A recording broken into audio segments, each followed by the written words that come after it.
بسم الله الرحمن الرحيم.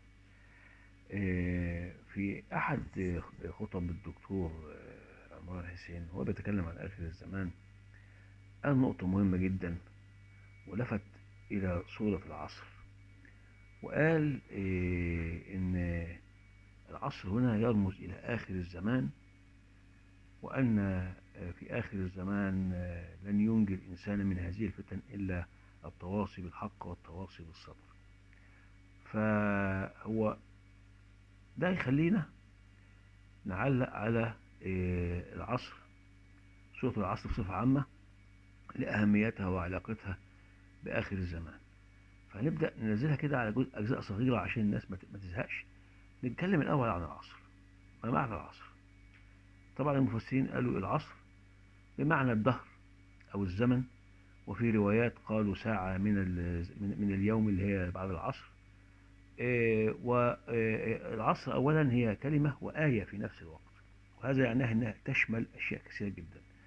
والآية القرآنية والكلمة القرآنية بتشمل معاني كثيرة جدا، فقد تشمل معناها العصر والدهر وآخر الزمان، والعصر كمان تشمل رمز إلى أو ترمز إلى أمة محمد عليه الصلاة والسلام.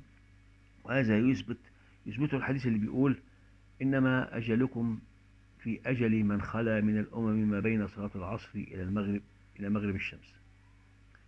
ده حديث أنا مش هقراه كله عشان ما تزهقوش، بس ده مقدمته، يعني اللي عاوز يبحث عنه في صحيح البخاري. يعني معنى كده كلام بقى قبله ان اليهود جاءوا في اول اليوم وعملوا الى منتصف النهار، الى ينتصف النهار، ثم جاء النصارى وعملوا الى العصر، ثم احنا جينا وعملنا من العصر الى المغرب. وهذا يرمز كأن الدنيا يوم كوني.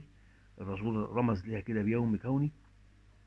هذا اليوم الكوني بدأه اليهود، ثم انتصف، ثم النصارى، ثم احنا في آخر الزمان. فإذا القسم هنا بالظهر بصفة عامة، ثم بأمة الإسلام في آخر الزمان، ثم بالوقت في آخر الزمان، وأن النجاة في هذا الوقت لا تكون إلا بالتواصي بالحق والتواصي بالصبر.